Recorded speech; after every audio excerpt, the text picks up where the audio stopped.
ठीक।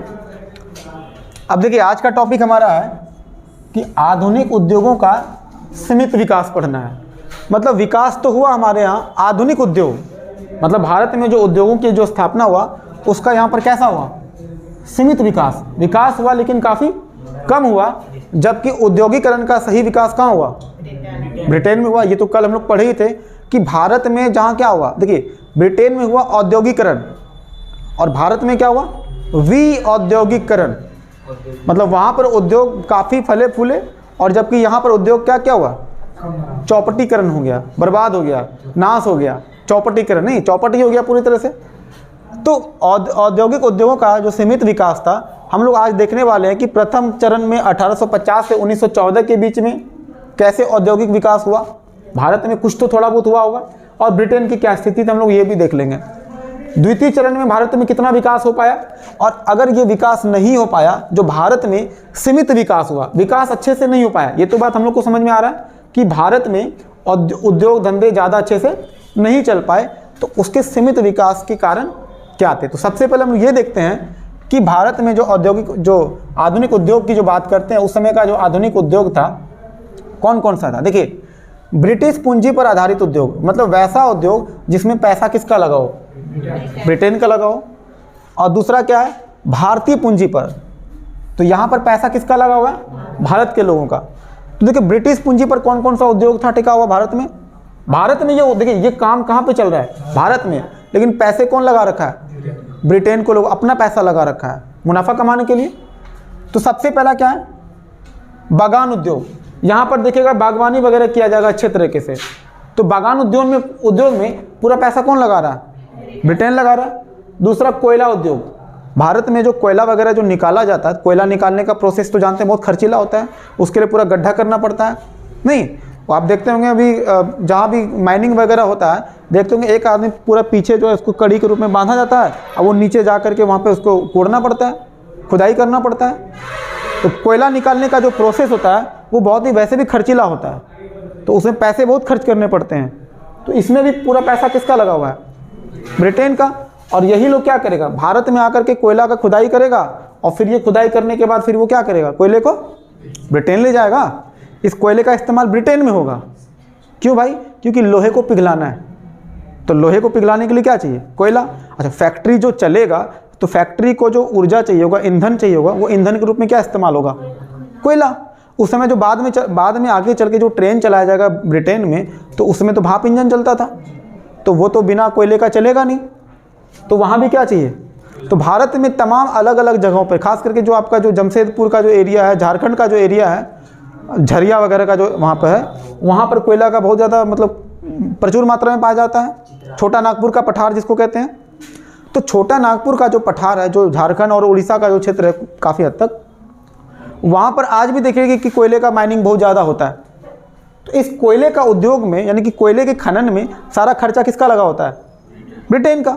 वो अपने पैसे खर्च कर करके जो यहाँ से खुदाई करके कोयला लेके जा रहा है ब्रिटेन। उसके बाद देखिए जूट उद्योग, जूट को उगाने में भी सारा खर्चा कौन दे रहा है, ब्रिटेन। अच्छा, जूट का काम क्या है, देखिए ये जूट कहाँ पर उगाया जाएगा, बंगाल में, क्योंकि बंगाल में सबसे ज़्यादा जूट की खेती होती है, वहाँ पे बारिश वगैरह अच्छा होता है और जूट की खेती करने के लिए पानी की मात्रा ज़्यादा चाहिए। तो बंगाल में जो जूट उद्योग हो रहा है उसके लिए सारा पैसा कौन खर्च कर रहा है, ब्रिटेन खर्चा कर रहा है। उस जूट को मतलब किस रूप में इस्तेमाल किया जाएगा, उस जूट से बोरा बनाया जाएगा। जूट का बोरा देखे ना, जूट का बोरा में देखिएगा कि सामान जल्दी खराब, खाने पीने का सामान जल्दी खराब नहीं होता है। मतलब वैसा सामान नहीं जो जिसको हवा लगे, नहीं। कहने जैसे आलू को देखिएगा, आलू को आप प्लास्टिक के बोरा में रखिए तो हो सकता है वो जल्दी अंकुरित हो जाएगा, खराब हो जाएगा, गल सकता है, गलने का टेंशन होता है। प्याज रखिएगा, वो भी गलने का टेंशन होता है। लेकिन जूट के बोरा में रखिए, नहीं खराब होगा, क्योंकि जूट एक नेचुरल चीज़ है और नेचुरल चीज़ में रखते हैं तो वो सामान आपका जल्दी खराब नहीं होता है। तो जूट उद्योग का जो सबसे ज़्यादा इस्तेमाल किया गया, जूट से क्या करने लगा, पैकिंग बनाने लगा। भाई बोरा तो बनाना पड़ेगा ना, तो भारत से जो भी सामान यहाँ से लेके जाएगा, ढोएगा, तो ढोने के लिए आपको पैकेजिंग तो करना पड़ेगा ना। आज अमेजन फ्लिपकार्ट वाला क्या कर रहा है, आपको जो कार्टून वगैरह का इस्तेमाल है वो क्या कर रहा है, कार्टून का इस्तेमाल करके आपको पैकेट करके बना के दे रहा है। तो वैसे ही पैकेजिंग की ज़रूरत तब भी होती थी। तो जो भी सामान यहाँ से ढो के ले जाएगा, चाहे वो मसाला लेके जाए, नील लेके जाना हो, अफीम लेकर के जाना हो, आखिर उसको पैकेजिंग करेगा तभी तो माल को जहाज पर लाद कर ले जाएगा। तो जूट उद्योग में सारा खर्चा किसका था? ब्रिटेन का। चाय उद्योग में भी सारा खर्चा किसका था? क्योंकि ब्रिटेन के लोग चाय बहुत पीते थे, उनको चाय बहुत पसंद था, और चाय के मामले में भारत और चीन दोनों ही माहिर था। हालांकि चीन को मना किया गया कि आप चाय वगैरह की खेती मत करो, आपको हम अफीम खिला रहे हैं, टेंशन मत लो। तो वहाँ पे लोगों को चाय की खेती छोड़ो, वहाँ पे लोगों को मतलब हुआ ये था। तो अफीम देखिए, चाइना में भी चाय की खेती होती थी, लेकिन वहाँ से जो चाय खरीदने के लिए ब्रिटेन के पास जो पैसा चाहिए था, तो पैसे के रूप में क्या देता था उसको? अफीम देता था। मतलब कि चीन, अब मत देखिए इधर चीन है, यहाँ पर क्या है? भारत है, और यहाँ पर क्या है? ब्रिटेन है। तो यूके कर लीजिए, यूके भारत से उसको अफीम देगा। क्या देगा? अफीम। अब बदले में चीन से क्या लेगा? तो चाय अब यहाँ से भी खरीदा जाता था और भारत से भी खरीदा जाएगा, यहाँ से भी चाय जाएगा। लेकिन चीन से जो चाय खरीदता था, उस चाय के बदले पैसे के रूप में क्या, मतलब पैसा भी देता था, लेकिन वो ज़्यादातर मामले में क्या करता था? अफीम। ये सारा चीज़ जो गांजा भांग जो भी कह लीजिए, जो नशा का चीज़ होता है, वो ये सारा चीज़ किसको देता था? चीन को। और चीन बदले में क्या देता था? चाय। उसको अफीम अच्छा लगता था, इनको चाय अच्छा लगता था। समझ में आया? तो इस तरीके से उसमें व्यापार चलता था। तो देखिए, जितना भी ये उद्योग हम बताए, चाहे वो बागान उद्योग हो, कोयला उद्योग हो, जूट उद्योग हो या चाय उद्योग है, सभी में पैसा किसका लगा है? ब्रिटेन का लगा हुआ है। हाँ नहीं, पैसा वही लगाया अपना, वो कहाँ से लाया ये छोड़ दो, लेकिन पैसा तो अपना खुद का लगाया है। अब देखो कि भारतीय पूंजी पर आधारित, मतलब ऐसे चीज़ों के पूंजी पर जिसमें कि पैसा किसका लगाओ? यहाँ का लगाओ, यहीं का पैसा लगा था।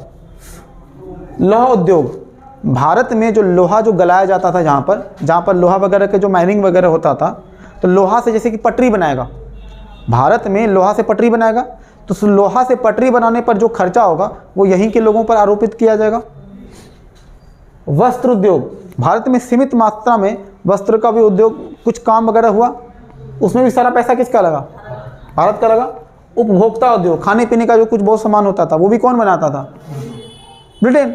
मतलब कि पैसा यहाँ का लगा, लेकिन सारा खर्चा किसके माध्यम से हो रहा था? ब्रिटेन के माध्यम से। आपको हम बताए थे भारत में बागान उद्योग, जैसे देख लीजिए कि वहाँ पे जो हिल स्टेशन जितना भी होते हैं, वहाँ पे बहुत सारे बागान लगे हुए हैं। उत्तराखंड वगैरह में देखिए बहुत सारा चीज़ का, अभी सेब की खेती होती है, तो बागवानी खेती हुआ ना, सेब का, नाशपाती का, संतरा का, अंगूर की खेती, उन सारी चीज़ों में खर्चा कौन करता था? वही करते थे ना, और लेके चले जाते थे अपने देश। झरिया झारखंड के पास, बोकारो के पास, हालांकि और भी जगह पे था, लेकिन मेन झारखंड के पास था। जूट उद्योग, हालांकि पहले झारखंड तो बिहार में आता था ना, सॉरी बंगाल में आता था। जूट उद्योग पैकेजिंग के लिए वो तो बंगाल में होता था, और चाय उद्योग तो असम, दार्जिलिंग। समझ में आया? इन सभी जगह पर जो है खर्चा किया। अब जरा सा ये देखना, ये तो दिमाग में समझ में आ गया कि ब्रिटिश पूंजी पर कौन कौन सा काम चल रहा था और भारत के पूंजी पर कौन कौन सा काम चल रहा था। अभी देखिएगा आगे जो रेलवे का जो पटरी बिछाया जाएगा, उस पूरा रेलवे का पटरी बिछाने में जितना भी खर्चा होगा वो यहीं के लोगों से लिया जाएगा। मतलब एक तरह से देखा जाए कि यहीं के लोग चुकाते हैं उसको। कैसे चुकाते हैं वो बाद में देखते हैं, पहले ये देखते हैं कि आधुनिक उद्योगों का जो सीमित विकास हुआ, तो प्रथम चरण में कितना विकास हुआ, द्वितीय चरण में क्या कितना विकास हुआ, और अगर विकास नहीं हो पाया तो उसके कारण क्या थे। तो पहले इसको देखते हैं, इसको मिटाए, इसको मिटाते हैं।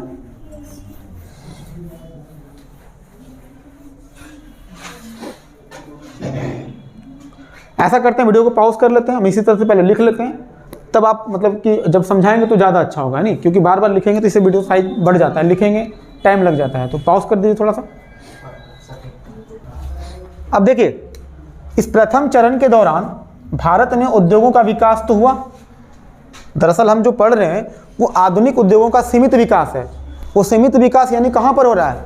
हम ये सारा टॉपिक पढ़ रहे हैं भारत के सेंस में, कि भारत में आखिर सीमित विकास इस दरमियान क्यों कम हुआ। 1850 से लेकर के 1914 के बीच जो सीमित विकास हुआ वो क्या क्या हुआ, हम लोग वो देख रहे हैं। देखिए अब देखिए, इसमें भारत में उस समय ब्रिटिश का एकाधिकार था किस किस चीज़ पर?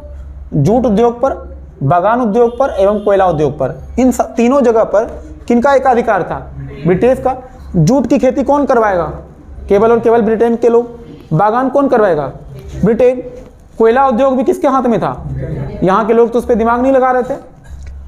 कहता है कि इसी जूट इंडस्ट्री के बारे में बता रहे हैं कि बंगाल का एक क्षेत्र है रिसड़ा, क्या नाम है इसका, रिसड़ा में जॉर्ज ऑकलैंड के द्वारा, ये ब्रिटिश थे, जॉर्ज ऑकलैंड के द्वारा पहला जूट कारखाना खोला गया।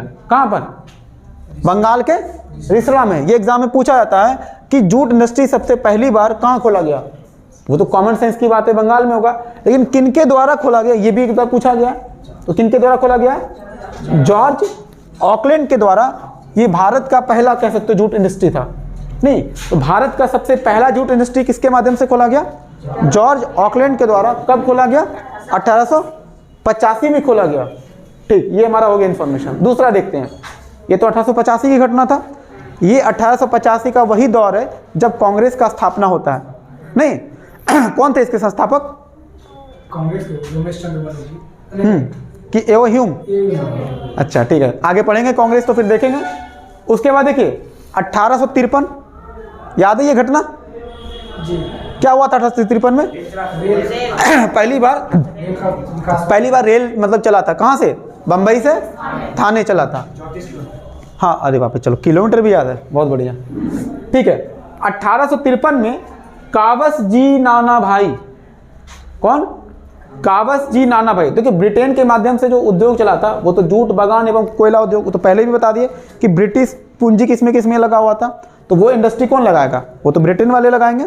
लेकिन भारतीयों के माध्यम से भी कुछ उद्योग लगाया, जैसे काबस जी नाना भाई, इन्होंने क्या किया था, गुजरात के भड़ौच में पहला सूती मिल की स्थापना किया था। ये मिल की स्थापना मतलब कि यहाँ भी अब फैक्ट्री के माध्यम से क्या हो गया भाई, गले में खराश आ गया भाई, लग रहा है कोई चीज चिपक गया है।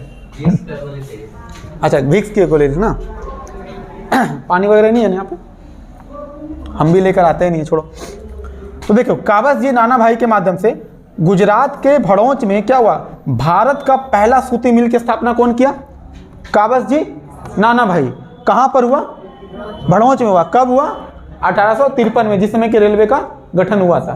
तो यही सब इन्फॉर्मेशन तो बच्चे चाहते हैं हमसे पढ़ने के लिए, ये सर फैक्ट पढ़ाइए तो हमको यही ठीक लगता है। जीके जीएस का मतलब क्या होता है, आप फैक्ट बता दो, एग्जाम में चूंकि पूछता है तो फटाफट उसको पॉइंट वाइज कर फैक्ट लिखाने लगे, देखिए कितना मजा आता है उसको, लेकिन पीछे का बैकग्राउंड वो गायब रहता है। तो देखिए कंसेप्ट के साथ जब आप फैक्ट पढ़ते हैं ना, तो फैक्ट आपको आसानी से याद हो जाएगा, लेकिन अगर आप फैक्ट सिर्फ पढ़ेंगे तो आपको कभी याद नहीं होगा, वो ज़्यादा दिन तक टिक भी नहीं पाता आपके पास।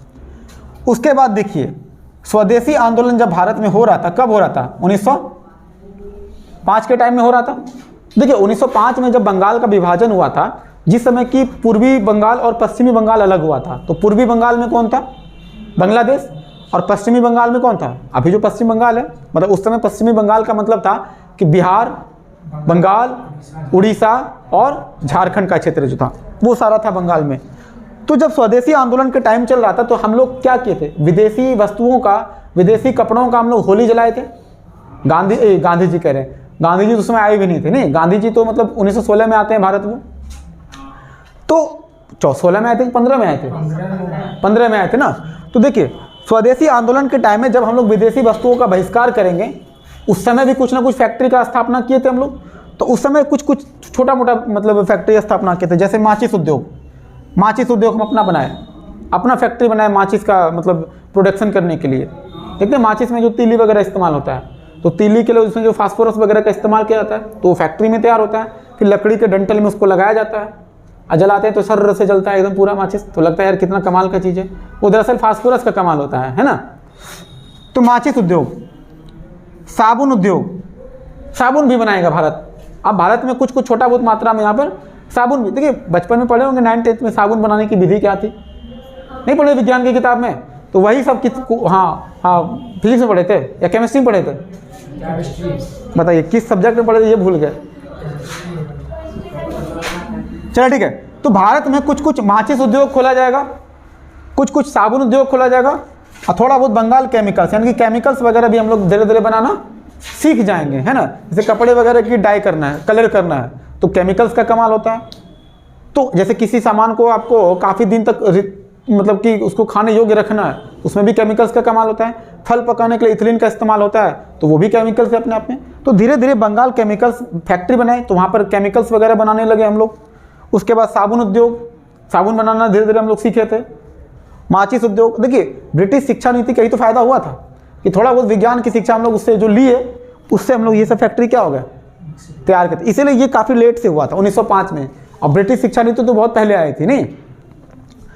अच्छा, ये वाला इसमें कुछ तो रहा नहीं। अब तो प्रथम चरण में हमने क्या देखा कि भारत में जो भी सीमित विकास हुआ उसमें देखा कि भड़ोच में काबस जी नाना भाई के माध्यम से सूती मिल हुआ, और बाकी थोड़ा बहुत माचिस उद्योग, साबुन उद्योग, बंगाल में केमिकल्स, बस थोड़ा बहुत फैक्ट्री का हम लोग बना पाए। अब बाकी ज़्यादा फैक्ट्री कहाँ हुआ, वो तो ज़्यादातर जो उद्योगीकरण हुआ वो कहाँ हुआ, ब्रिटेन में हुआ।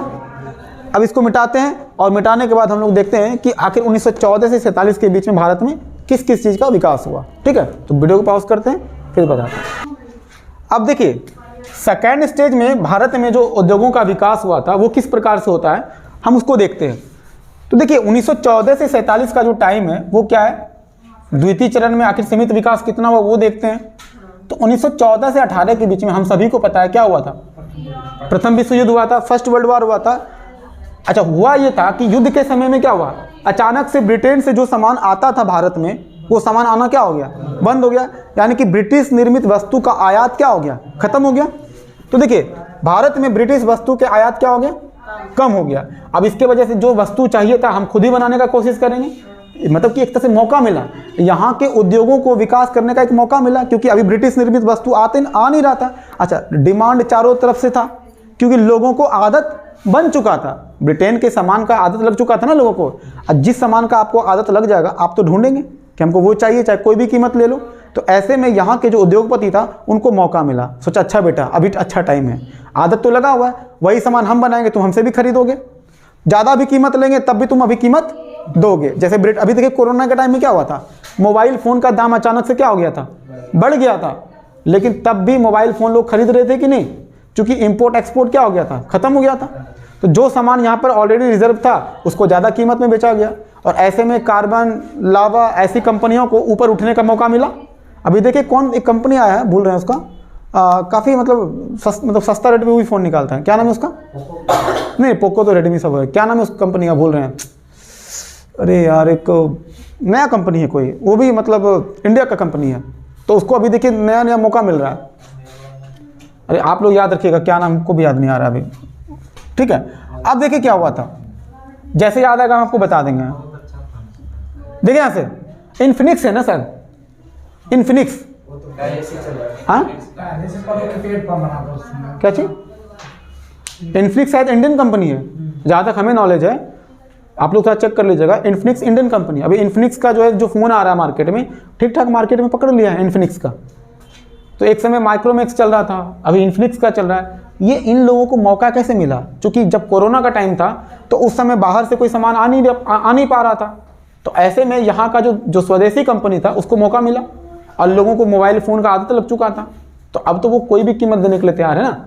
यही बात है, बात आदत की होती है, जिस चीज़ का आपको आदत लग जाएगा उसका आप कोई भी कीमत देने के लिए तैयार। जैसे बिहार में शराब का कीमत, सरकार तो कहती है कि बिहार में शराबबंदी है, लेकिन अगर जिसको अच्छे से पता है, वो अभी मुखिया का चुनाव हुआ था, और मुखिया के चुनाव में आपको सब पता है कितने शिव भक्त घूम रहे थे इधर उधर, तांडव करते हुए, जिंदाबाद मुर्दाबाद चल रहा था ना। अगर कोई कहता है कि गांव में शराब नहीं बिक रहा था, इससे बड़ा झूठ हो सकता है कुछ क्या। सरकारें कहती है कि बिहार में शराबबंदी है, और हम उसको और कड़े तरीके से हम उसको लागू करना चाहते हैं। ये सिर्फ है ना शुद्ध गप है, करना तो आप चाहते हैं, अगर आपका सही नियत होता तो सबसे पहले आपके अधिकारी क्या कर रहे हैं। आज अगर ये हम ऑन कैमरा रिकॉर्ड बोल रहे हैं, आज अगर सबसे ज़्यादा अगर कोई शराब का सप्लाई करता है तो यहाँ के पुलिस अधिकारी करते हैं। ये बात हम ऑन कैमरा कह रहे हैं, और अगर उनको चाहिए प्रूफ, तो मेरे पास प्रूफ भी है। मेरे पास ऐसे ऐसे वीडियो फुटेज हैं कि अगर वो वायरल हो जाएगा ना तो उनकी नौकरी चली जाएगी। हालांकि हम ऐसा करेंगे नहीं, क्योंकि सीधी सी बात, अगर ऐसा करते हैं तो चीज़ें बिल्कुल बिखर जाएगी। जिनका नौकरी जाना था उनका नौकरी तो जाएगा नहीं, लेकिन हम काफ़ी बैक में चले जाएंगे। समझ रहे बात को आप, क्योंकि यहाँ पर न्याय कितना अच्छे से मिलता है आपको भी पता होगा। तो ये दिक्कत है, हर एक गांव में आज शराब बिक रहा है, कीमत ज़्यादा है, उससे ज़्यादा पी रहे हैं। नहीं ज़्यादा तो नहीं पी रहा। ये बात अगर कोई कहता है कि शराबबंदी के बाद लोग ज़्यादा शराब पीते हैं, वो गलत है।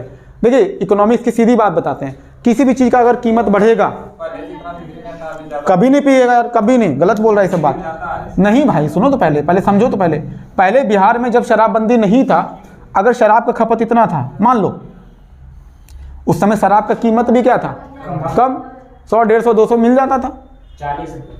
अच्छा, आपको रेट भी पता है? पहुंच वाला है। अच्छा ठीक है। तो जब शराबबंदी नहीं था तो मान लो शराब का खपत कितना है? इतना। इकोनॉमिक्स का सिंपल कानून कहता है, नियम कहता है कि किसी भी वस्तु का अगर खपत कम करना चाहते हो उसका कीमत को बढ़ा दो। जैसे कीमत बढ़ाओगे खपत क्या हो जाएगा? कम हो जाएगा। तो जैसे बिहार में मान लो कि ऐसे शराबबंदी की वजह से एक तो कठोर कानून तो हुआ, देखो कुछ भी कह लो, अगर अभी भी कोई शराब पीते हुए अगर कोई पकड़ा जाएगा या शराब का बोतल पकड़ा जाएगा, देखो उस पर बहुत ज़्यादा कुछ हो ना हो, इस पर जुर्माना ज़बरदस्त लगाया जाता है, पुलिस पकड़ेगा अगर। हाँ देखिए, कानून जो कठोर होता है इससे फ़ायदा किसको होता है? पुलिस को होता है। पुलिस शराब जहाँ जहाँ जब्त करेगी, जुर्माना ठोकेगा ज़बरदस्त। हो सकता है अगर ज़्यादा सामने वाला तू तड़ाक करेगा उसको जेल में भी डाल सकता है, डालता भी है। तो कानून बनाने से एक तो लोगों में डर तो है कि अगर हम खुलेआम पिएंगे, अरे ठीक है भाई एक बार 1500 छोड़ो, पर फालतू में एक लफड़ा तो हुआ ना, कानून बनने से लफड़ा तो हुआ ना, कि अब सरेआम जो पहले लोग डीजे चला के जो शराब पी करके जो उल्टा सीधा हरकत करता था, उस पर कमी तो आया है। क्योंकि डर है कि अगर, चूंकि हर एक लड़का का या हर एक लड़की का, आजकल तो लड़कियां भी पीने लगी है, उनको ये डर होता है, नहीं भरपूर तो नहीं है, भरपूर नहीं है, बहुत कम है अभी भी परसेंटेज में, मतलब 0 से लेकर के 1% के बीच है लड़कियां, और लड़के अभी भी लड़के होते हैं निठल्ले, उनको गम बहुत ज़्यादा होता है लड़कों को, इसलिए वो ज़्यादा पीते हैं। ठीक है, क्या बोलते हैं शराबी में, तो वो कह गए हैं क्या, अमिताभ बच्चन। हाँ बस हम शराबी में बोलते हैं, किस फिल्म में बोलता है कि हम तो बस गम भुलाने के लिए पीते हैं, है ना। और शराबी में ये कहता है कि अगर शराब में अगर नशा होता तो नाचती बोतल। ये पता है शराबी लोगों को ना यही सब बात अच्छा लगता है सुन के। शराब पीने का एक अच्छा बहाना चाहिए होता है, रेडीमेड। इसलिए शराब पर इतने अच्छे अच्छे शेरो शायरी बनते हैं कि सुनने वाले महफिल में वाह वाह वाह वाह करते रहते हैं, क्या बात है, इशाद इशाद करते रहते हैं। तो क्यों शराबियों को अच्छा लगता है। तो शराब पे तो पूरा बॉलीवुड के कई सारे गाने हैं, मूवीज हैं। शराब पीने के लिए क्या चाहिए? बहाना चाहिए। खुश में हो, बहुत खुश हो तो चलो पार्टी करते हैं, शराब पीते हैं, और बहुत तकलीफ में है तब भी शराब पीते हैं, समझ रहे हो। तो शराबबंदी, देखो शराब पीने का तो मामला अलग हो जाता है, लेकिन शराबबंदी का यहाँ पर कैसे नियम का कैसे धज्जी उड़ रहा है ये सबको पता है। अभी चुनाव हुआ उसमें सबको दिखा भी है। हालांकि हमारे जनप्रतिनिधि कहेंगे कि नहीं हम तो शराबबंदी लाएंगे, अब वो खुद ही पीते हैं तो वो क्या लाएंगे, है ना। और सबसे बड़ा बात है वो खुद ही पीते हैं और थाने वाले खुद ही पहुंचाते हैं, वो भी जाकर के साथ में पीते हैं। तो ऐसा तो खूब चलता है, हम तो देखें अपनी आंखों से। दाम बढ़ा है, लेकिन देखिए रिस्ट्रिक्शन लगा है। हम ये नहीं कहेंगे कि एक तरफा चीज़ों को नहीं बोलना चाहिए कि शराब बैन से फ़ायदा नहीं हुआ है, फ़ायदा हुआ है, लेकिन जिस तरह के हम फ़ायदा ढूंढ रहे थे वैसा फ़ायदा हमें नहीं देखने को मिला, उतना नहीं मिला। फ़ायदा मिला आज भी। अब शराब का कीमत जहाँ 150 रुपया था, अब शराब की कीमत का दाम हो गया 1200 रुपया, तो ऑटोमेटिक खपत क्या हो जाएगा? कम। और कीमत बढ़ाएंगे और खत्म, मतलब खपत क्या हो, क्योंकि जिसके पास पैसा होगा वही पिएगा ना। पहले लोग एक बोतल गटक जाते होंगे 150 में, जैसे कीमत 1200 रुपया होगा तब एक ही बोतल में 3-4 दोस्त मिल के पीते हैं। ऐसा होता है कि नहीं? जो पीते होंगे, जो वीडियो देख रहा होगा उसको अच्छे से इस चीज़ का अनुभव होगा। हम तो देखे हैं पीते हुए कि पहले एक, मतलब अभी क्या होता है, एक खंबा लाता है उसमें कम से कम 7-8 निठल्ले बैठे होते हैं कि चलो आज माहौल बनाते हैं, पैक बनाते हैं, पानी मिला के पी रहा है। नशा जितना भी आए, पर नशा जताने का मतलब हाँ बहुत नशे में है, फील जरूर कराता है। हाँ ना, बिना पानी के पियोगे महंगा पड़ता है, रहने दो, ज़्यादा डीप नहीं जाना शराब में, ठीक है। हम ओवरऑल ये कहना चाहते हैं कि जब भी किसी वस्तु का कीमत बढ़ता है तो खपत उसका क्या हो जाता है? कम हो जाता है। तो ऐसा तो मतलब हर बार होता है, तो सिंपल लॉजिक कहता है, कोई ये सब बड़ी बात नहीं है। हम लोग शराब पर बात ख़त्म करें। शराब इतना, हाँ बोलिए, क्या बुलाया जाता है? हाँ देखिए होता क्या, बताते हैं। नशा चाहे किसी भी चीज़ का हो, मतलब अब ये मत कहिएगा कि नशा तो आध्यात्म का भी होता है, वो वाला फिलॉसफी नहीं बोल रहे हैं। नशा कहने का मतलब है कि जैसे कुछ भी गांजा, चरस, अफीम, भांग जो भी होता है, इसके वजह से आपका जो चेतना होता है ना मन का, वो धूमिल हो जाता है, चेतना आपका कमज़ोर पड़ जाता है, आपके अंदर डिसीजन लेने की क्षमता कमज़ोर पड़ जाती है। शराब पीने से सबसे बड़ा दिक्कत क्या होता है? आपके अंदर डिसीजन मेकिंग पावर क्या हो जाता है? दिन ब दिन कमज़ोर होते चला जाएगा, आपका इम्यून पावर कमते हो जाएगा। तो हो सकता है कि आप शराब पीने के बाद वो छिछोरा हरकत कर दें जो नॉर्मली आप नहीं करते, और शराब पीने के बाद आदमी वो सब बोलता है जो नॉर्मली नहीं बोल पाता है, क्योंकि बोलने के बाद आदमी के अंदर कॉन्फिडेंट आ जाता है। सच बोलता है भाई, ठीक है सच बोलता है, पर सच बोलता है लेकिन वो किस तरह से बोलता है, मतलब कि बिना लाग लपेट के बोलता है। और ऐसे क्या होता है, सोच सोच के बोलता है। जब सोचने की क्षमता ही घट गई तो सोचना है क्या, नहीं सोचना है, सिर्फ बोलना है। तो फिलहाल आज का शराब पर प्रवचन इतना ही खत्म करते हैं, हम लोग वापस आते हैं। कहाँ चल रहे थे हम लोग, हॉलैंड कमीशन। देखिए बताइए, उद्योगों का विकास का मौका मिला तो जब देखिए ब्रिटिश निर्मित वस्तु का जब भारत में जब नहीं आने लगा तो यहाँ के लोगों को मौका मिला। यही बात हम शराब पर लागू किए थे कि जब लोगों को यहाँ शराब नहीं मिलने लगा तो लोग यहाँ पे जुगाड़ करने लगे कि क्या किया जाए, किसी तरह शराब को मतलब जितना है उसको बचा के रखना, या फिर हम खुद ही शराब बनाएंगे। तो देखिए अभी बहुत सारे लोग न्यूज़ में अक्सर आते रहता है कि वो जो डुप्लीकेट शराब होता है उसको पीने के बाद क्या होता है, लोग मर जाते हैं। अब ऐसे में क्या होता है, जब भारत में ब्रिटिश निर्मित वस्तु जब नहीं पहुंचेगा तो यहाँ पर क्या हुआ, एक हॉलैंड कमीशन आया। हॉलैंड कमीशन क्या करता है, ये व्यक्ति था हॉलैंड, और ये इनका खुद का आयोग था। मतलब आयोग मतलब कई सारे लोगों का ग्रुप होता है। इन्होंने एक सुझाव दिया होगा, इनके माध्यम, ये प्रथम औद्योगिक आयोग बोलते हैं। कमीशन में एक अकेला लोग नहीं होता है, उसमें कई सारे लोग होते हैं, लेकिन सुझाव किसी एक व्यक्ति का है। जैसे एकवर्थ कमीशन, रेलवे से सुझाव था ना भाई, रेलवे के बारे में था। तो प्रथम औद्योगिक आयोग जब स्थापना हुआ था, ये बोला कि मतलब प्रथम औद्योगिक आयोग में ये बात फैसला किया गया कि भारत में उद्योगों का संरक्षण की बात बोला। ये क्या बोलता है कि भारत में भी उद्योगों का क्या होना चाहिए, संरक्षण होना चाहिए। संरक्षण का मतलब प्रोटेक्शन। यहाँ पर भी अगर उद्योग को लगाना है तो यहाँ के लोगों को पूंजी देना होगा, उसको कच्चा माल देना पड़ेगा, उसके सस्ते वर्कर्स होने चाहिए, तभी तो प्रोटेक्शन कर पाएगा। तो भारत में भी उद्योगों का विकास होना चाहिए। ये पहली बार जो बात स्वीकार किया था उसका नाम क्या था, हॉलैंड कमीशन के लोग इस बात को मानने के लिए बात तैयार हुआ था।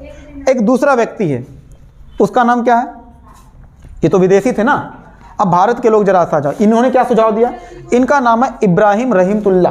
क्या नाम है, इब्राहिम रहीमतुल्ला। तो तुल्ला याद रहेगा ना, रहीमतुल्ला। तो इब्राहिम रहीमतुल्ला और हॉलैंड कमीशन, ये दोनों ही किस चीज़ की बात करता है, ये बात करता है भारतीय उद्योग को संरक्षण देने की बात बोल रहा है। ये कहता है कि इनका कहना था, अच्छा सबसे पहले ये देखते हैं कि इब्राहिम रहीमतुल्ला जो था, इन्होंने सबसे पहले वित्त आयोग का गठन किया। मतलब वित्त आयोग, फाइनेंस कमीशन होना चाहिए। वो फाइनेंस कमीशन क्यों होना चाहिए, ताकि उद्योगों को जो भी रकम की ज़रूरत हो, पैसों की ज़रूरत हो, वो पैसों की आवश्यकता पूरा कर पाए। अगर भारत में फाइनेंस कमीशन नहीं होगा तो रुपया सब जगह पहुंच पाएगा, पैसा पहुंच पाएगा, नहीं चल पाएगा। तो सबसे पहला वित्त आयोग का गठन हुआ था, वो कौन किए थे, इब्राहिम। भारत में सबसे पहला वित्त आयोग का गठन कौन किया था, इब्राहिम रहीमतुल्ला। और इन्होंने सिफारिश की किससे, अंग्रेजी सरकार से रिक्वेस्ट किया, रिक्वेस्ट करना ही कह लो एक तरह से, रिक्वेस्ट किया कि भारतीय उद्योगों को भी सुरक्षा दो, सुरक्षा भी दो और संरक्षण भी दो। सुरक्षा मतलब क्या देगा, सुरक्षा में मतलब यहाँ के लोगों को भी आप थोड़ा सा उनको प्रोटेक्शन दो, मतलब कि जो फैक्ट्री वगैरह लगाए तो उनको किसी तरह का दिक्कत ना हो, जमीन आसानी से उपलब्ध करा दो, फैक्ट्री बनाने में आप मदद करो, तो उसको आप सुरक्षा दोगे तभी तो। फिर सुरक्षा और संरक्षण दोनों की जरूरत है। अगर ऐसा करते हो तो भारत में भी क्या होगा, उद्योगों का विकास होगा। क्या लगता है कि ये बात अंग्रेजी सरकार मानेंगे, क्योंकि ये तो आधारभूत उद्योग की बात बोल रहा था। आधारभूत उद्योग समझते हो ना, नहीं समझते हो, आधारभूत उद्योग, ये बात दरअसल किस चीज की कर रहा था, आधारभूत उद्योग। ये कहते हैं, इसको इंग्लिश में कहते हैं, इसको बोलते हैं बेसिक स्ट्रक्चर, इंफ्रास्ट्रक्चर कह लो ज्यादा अच्छा रहेगा, बेसिक इंफ्रास्ट्रक्चर।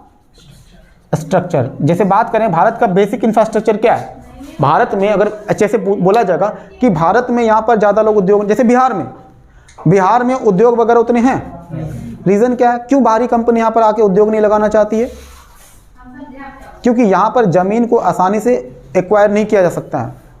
लैंड एक्विजिशन जो बिल है यहाँ पर अगर कोई ज़मीन सरकार अगर देना चाहेगी वो बड़ा मुश्किल हो जाता है। दूसरा बात है, कानून इतना कठोर है कि उसको लाइसेंसिंग पर, एक लाइसेंस लेने के लिए उसको कई सारे ऑफिसर्स का चक्कर लगाना पड़ेगा। और जो हमारे घूसखोर पदाधिकारी जो बैठे हुए हैं यूपीएससी क्लियर करके, पता नहीं एथिक्स क्यों पढ़े थे, हमको समझ में नहीं आता। इतने सारे एथिक्स पढ़ने के बावजूद जो हमारे घूसखोर जो महानुभाव हैं वो कहते हैं कि जब तक रोकड़ा नहीं दोगे तुम्हारा काम चालू नहीं करने देंगे। हालांकि सारे लोग वैसे नहीं होते हैं, कुछ अधिकारी अच्छे भी होते हैं जो कम घूसखोर होते हैं। तो नहीं कोई घूसखोर होगा, ऐसे तो बहुत कम लोग, नहीं के बराबर होता है जो कम घूसखोर होते हैं। हाँ घूसखोर होता है लेकिन कम टाइप का, है ना। तो वो क्या करते हैं, वो कहते हैं कि आपको अगर लाइसेंस चाहिए, फैक्ट्री बनाना चाहते हो, फैक्ट्री स्थापित करना चाहते हो, ज़मीन लेना चाहते हो, तो मेरा जो लाइसेंस बनेगा उसके लिए पैसे लगेंगे। तो यहाँ भी दिक्कत है। उसके बाद जब वो काम पर किसी को रखेगा तो वहाँ भी दिक्कत है। तो कहने का मतलब क्या है, तो उसको ज़मीन नहीं मिलेगा। उसके बाद बेसिक इंफ्रास्ट्रक्चर जैसे बिजली, पानी, और सड़क, ये तीनों चीज़ चाहिए ना उसको भी।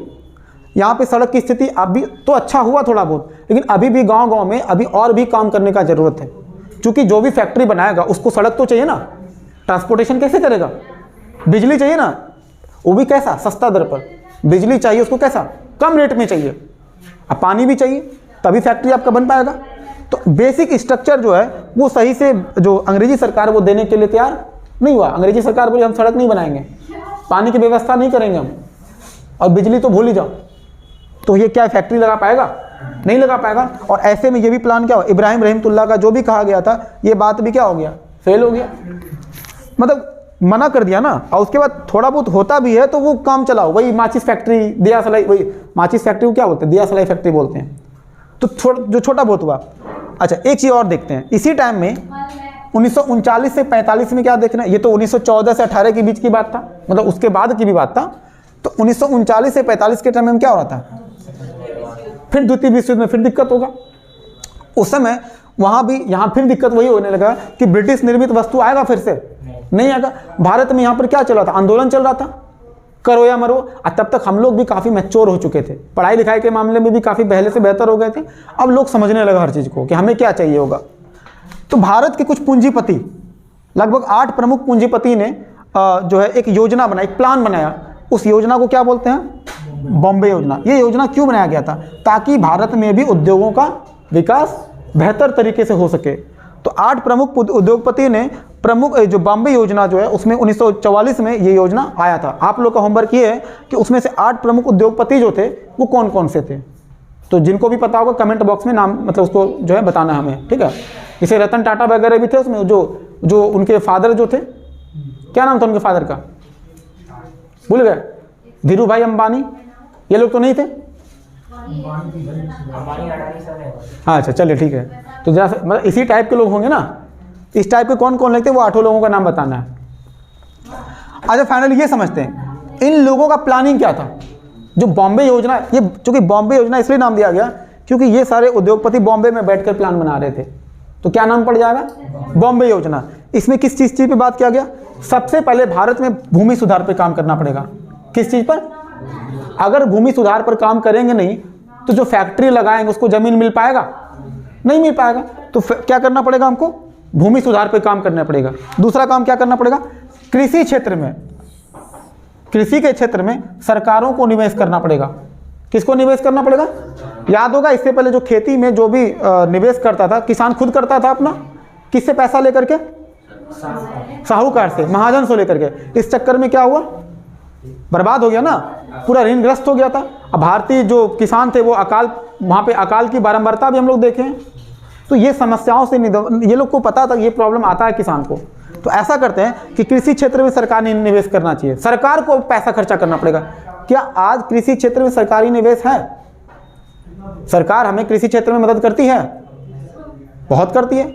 अभी ट्रैक्टर खरीदी आपको उसमें सब्सिडी मिलेगा, वो जो क्या बोलते हैं, जो धान वान काटने का जो मशीन होता है उसमें आपको मिलेगा, आपको कम सस्ते रेट पर। सोलर पंप बिठाने चाहिए उसमें आपको कम रेट में मिलेगा।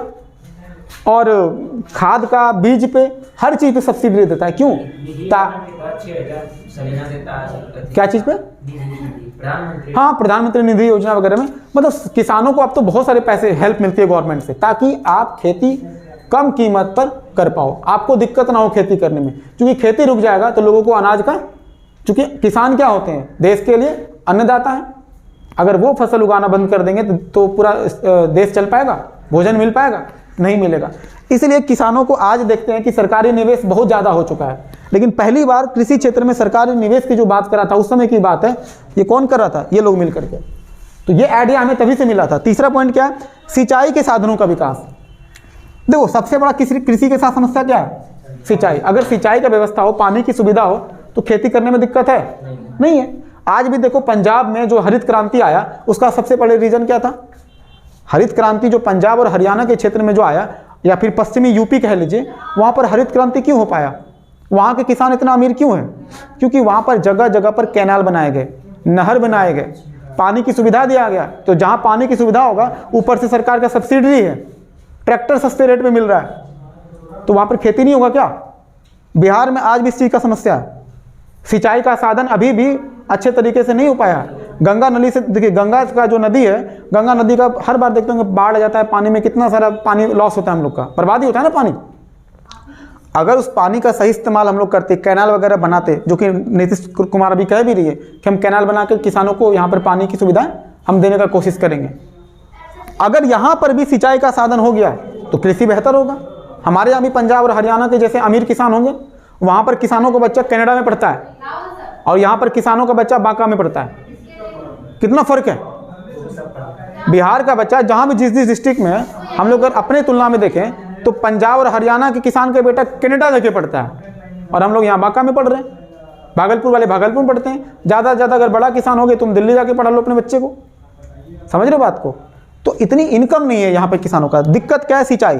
तो इन लोगों ने कहा कि सिंचाई के साधनों का विकास कीजिए आप, और साथ ही साथ उद्योग एवं सेवा इंडस्ट्री और सर्विस के क्षेत्र में सरकारी निवेश पर बल दिया।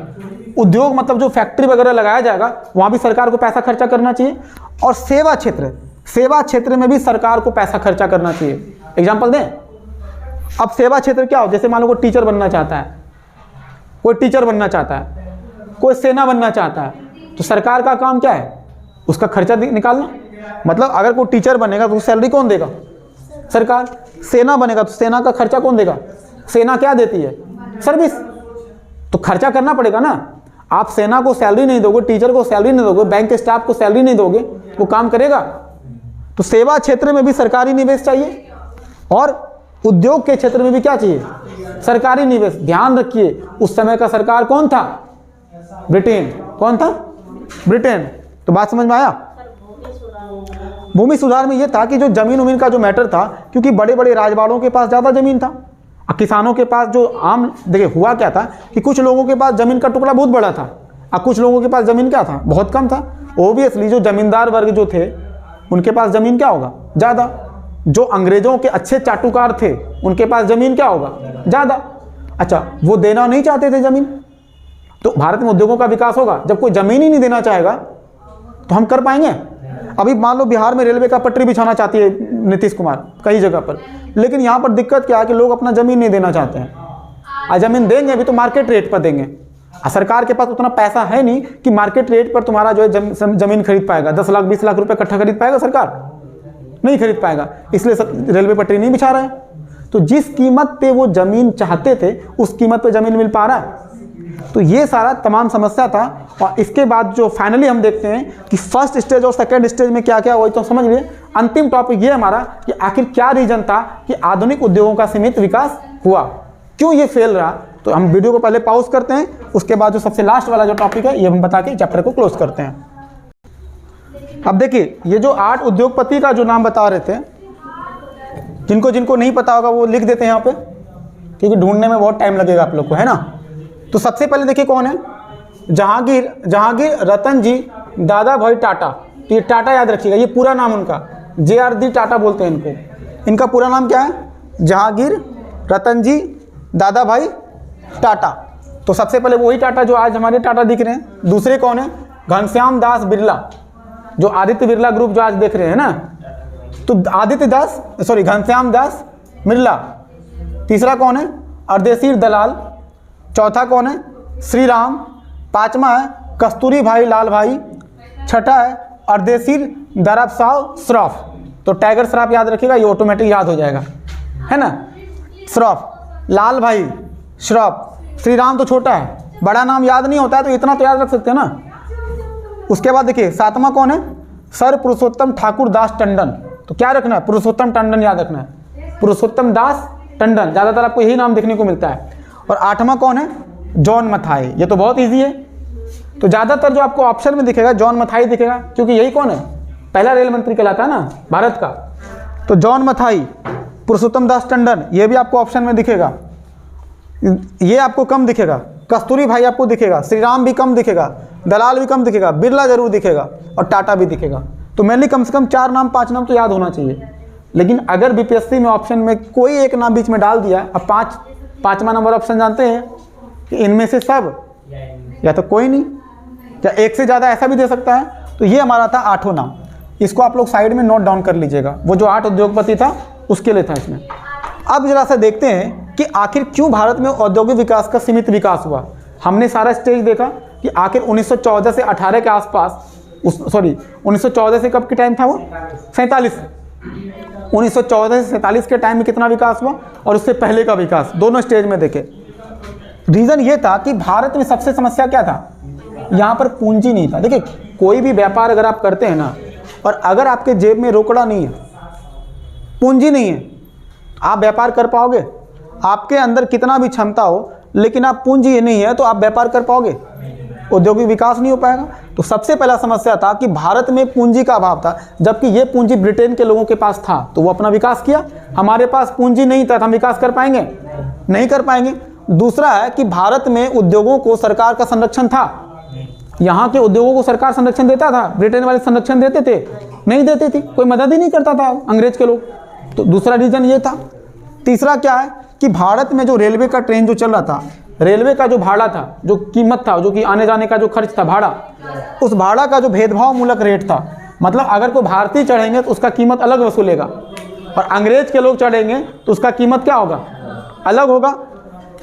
चौथा पॉइंट देखते हैं कि चूंकि भारत में जो औद्योगिक विकास हुआ या फिर जो मशीनीकरण हुआ, ये पूरी तरह से किस पर निर्भर था, विदेशों पर निर्भर था। जो भी मशीन लाएंगे वो कहाँ से खरीद के लाएंगे, विदेश से, ब्रिटेन से। तो उसका कीमत कौन तय करेगा, वहाँ के लोग। वो चाहे तो मना भी कर सकता है देने से।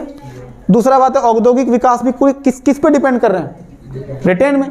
तो जब हम ऐसे चीज़ों के लिए जब विदेशों पर निर्भर हो जाएंगे तो विकास कर पाएंगे क्या। अगर हम मशीन खुद बनाते तो उसके लिए मंगाना पड़ता वहाँ से। आज भारत सरकार देख रहे हैं कि अपना खुद का मशीन बनाता है, इसलिए मेक इन इंडिया कंसेप्ट चल रहा है कि ताकि हम विदेशों पर निर्भर नहीं रह सकें। इसीलिए आज भी गवर्नमेंट चाहती है कि हम खुद का अपना मशीन बनाएं, ताकि हम विदेशों से डिपेंडेंसी खत्म होगा तो हम ज़्यादा बेहतर विकास कर पाएंगे। उसके बाद भारत में बैंकिंग और बीमा, बीमा क्या होता है, इंश्योरेंस, बीमा क्या होता है, इंश्योरेंस, और बैंकिंग सेक्टर तुम लोग जानते हैं। तो भारत में बैंकिंग और इंश्योरेंस सेक्टर पे किसका नियंत्रण था, ब्रिटेन का था। वो इंश्योरेंस देते ही नहीं था हम लोग का। बीमा क्या होता है, गारंटी, कि अगर आपको ये प्रॉब्लम होगा तो इमरजेंसी में आपको देंगे पैसा। जैसे बीमा, जैसे मान लो कि जैसे लाइफ इंश्योरेंस होता है, उसमें क्या होता है कि अगर आप इतने से इतने दिनों के अंदर मर गए एक्सीडेंटल, तो आपके फैमिली को दिक्कत नहीं होगा, हम उसको पैसा देंगे। इंश्योरेंस के लिए कुछ पैसे कंपनियां लेती है, LIC लेती है। तो इंश्योरेंस जैसी सुविधाएं भी किसके पास था, ब्रिटेन में। अच्छा देखो, मान लो कोई फैक्ट्री बैठा रहा है, अब मान लो वो कंपनी नहीं चला, उसका तो घाटा हो जाएगा ना। तो ऐसे में इंश्योरेंस बहुत ज़रूरी होता है। इंश्योरेंस देखो, कोई भी बड़ी कंपनी, जितनी भी आज कंपनी है, वो सभी इंश्योरेंस खरीदती है। इंश्योरेंस इसलिए लेती है कि अगर हमारा कंपनी घाटे में चला भी जाएगा तो कम से कम बचने का एक उपाय है। इंश्योरेंस आपके घाटा को क्या करता है, कम करता है। इमरजेंसी में अगर आपका कंपनी डूबने के कगार पे होगा तो वो आपको पैसा भी दे सकता है, मदद भी कर सकता है। जैसे अगर आप मान लीजिए, जैसे लाइफ इंश्योरेंस होता है, अगर आप एक्सीडेंट कर गए, कहीं बीमार पड़ गए, तो कंपनी आपको अपने तरफ से देती है। मर जाएंगे तो भी मिलेगा, मरने के बाद तो पूरा लाइफ इंश्योरेंस में मिलता है। जैसे मोटरसाइकिल खरीदते हैं, गाड़ी खरीदते हैं ना, गाड़ी अगर एक्सीडेंट हो गया, गाड़ी टूट गया, फूट गया, भाई गाड़ी तो बहुत महंगी होती है। मान लो मोटरसाइकिल तो सस्ता लग रहा होगा, चलो हम ऑडी की बात करते हैं, महंगा गाड़ी 20 लाख 25 लाख का, फॉर्च्यूनर की, चलो ठीक है। मोटरसाइकिल का भी मिलता है, 4 व्हीलर का भी मिलता है। अगर आपको गाड़ी कहीं ठोक दिए तो गाड़ी का जो पार्ट पुर्जा का जो खर्चा है वो कौन दे देता है, कंपनी। हाँ, सबूत ये होना चाहिए कि आप जानबूझ के नहीं ठोके, गलती से जो एक्सीडेंट हो गया, तो जो भी गाड़ी को रिपेयर करने में खर्चा होगा वो कौन देगा, कंपनी। तो ये होता है इंश्योरेंस। तो इंसान का भी इंश्योरेंस होता है, कंपनी का भी इंश्योरेंस होता है। यहाँ पर हम किस चीज़ की बात कर रहे हैं, मशीनों के इंश्योरेंस की बात कर रहे हैं, कंपनी के इंश्योरेंस की बात हो रहा है। तो ये बीमा किसके कंट्रोल में है, ब्रिटिश के नियंत्रण में है। और बैंक सेक्टर भी, बैंकिंग पर पूरी तरह से नियंत्रण किसका है। देखो, अगर हमारे पास बैंकिंग सेक्टर अच्छा होता तो यहाँ की कंपनी को पूंजी का दिक्कत होता, ये इसी बैंक से कर्ज ले लेता और व्यापार शुरू कर सकता था। लेकिन चूंकि ये बैंकिंग सेक्टर पे और बीमा सेक्टर से ये कौन किसका कंट्रोल है, ब्रिटेन के लोगों का है। तो ये कर्जा देने से मना भी कर सकता है, ये बोलेगा हम नहीं देंगे कर्जा, जाओ क्या कर लोगे। आज भी भारत में जो बैंक है, अच्छा आज भी गांव में जो जितने भी आम लोग हैं वो साहूकार के पास क्यों जाते हैं कर्जा लेने के लिए, क्योंकि यहाँ के बैंक वाले उसको ईजी तरीके से पैसा नहीं देते हैं, वो उसका सिक्योरिटी मांगता है और उसके पास उतना गरीब लोग है तो कहाँ से सिक्योरिटी लाएगा। इसी वजह से बैंकिंग सेक्टर आज भी इंडिया में उसको और इम्प्रूवमेंट करने की ज़रूरत है। उस समय भी ब्रिटेन के लोग बैंकिंग सेक्टर पे पूरा कब्जा किए हुए हैं, बीमा क्षेत्र पे पूरा कैप्चर किया हुआ है। तो यहाँ के लोगों को बैंक और बीमा का सुविधा नहीं मिला, इसलिए पूंजी का दिक्कत हुआ। अगला क्या देखते हैं कि भारतीय उद्योग जो था, क्या वो आम लोगों के हाथ में था? नहीं। किसके हाथ में था? विशिष्ट व्यक्ति, यही सारे हैं विशिष्ट व्यक्ति, उनके हाथों में था। और इसके वजह से क्या हुआ? क्षेत्रीय एवं आर्थिक असंतुलन। इसका क्या मतलब हुआ? क्षेत्रीय असंतुलन का पहले मतलब समझिए, फिर समझाएंगे आपको आर्थिक असंतुलन। क्षेत्रीय असंतुलन का मतलब ये होता है कि भारत के किसी क्षेत्र में बहुत ज़्यादा औद्योगिक विकास हुआ और किसी क्षेत्र में औद्योगिक विकास नहीं हुआ। जैसे आज देख लीजिए, दिल्ली में, महाराष्ट्र में उद्योग है कि नहीं? बेंगलोर में उद्योग है, क्या बिहार में है? इसको क्या बोलते हैं? इसको बोलते हैं क्षेत्रीय असंतुलन। अगर संतुलन होता तो जैसे वहाँ पर उद्योग था तो हमारे पास भी उद्योग होना चाहिए था, तब भारत सरकार सभी जगह पर बराबर बराबर उद्योग स्थापना करता। लेकिन ये क्षेत्रीय असंतुलन की वजह से भारत में दिक्कत हुआ। दूसरा आर्थिक असंतुलन। तो आर्थिक असंतुलन होगा जब कुछ ही लोग व्यापार चलाएंगे तो इसका लाभ भी किसको मिलेगा? कुछ लोगों को मिलेगा। तो क्या बाकी लोगों को मिलेगा? तो कुछ लोग बहुत अमीर हो जाएंगे और बाकी लोग गरीब के गरीब रह जाएंगे। ये लोग अमीर बन जाएंगे और ये लोग क्या हो जाएंगे? बाकी आम लोग। वो तो चलो अच्छा है कि भला हो इन लोगों का कि कम से कम कुछ नहीं से तो कुछ अच्छा। जहां पर कि पूरी तरह से उद्योग पर किसका नियंत्रण था? ब्रिटेन के लोगों था। इन लोगों की वजह से आज भारत में जो भी आप इंडस्ट्री देख पाते हो, इन लोगों का शुक्रिया अदा करो, थैंक यू बोलो कि कम से कम आपने कोशिश किया तो भारत में जो आज इंडस्ट्री दिखता आप लोगों का दया है। उस समय रिस्क लेना, समझ रहे हो? रिस्क, ये इन लोगों ने रिस्क लिया तब जाकर के भारत में उद्योग हो पाया। वरना इतना खराब स्थिति में भी उद्योग का विकास करना अपने आप में क्या है? चैलेंज की बात है। इन लोगों की वजह से भारत में लोगों को रोजगार मिला।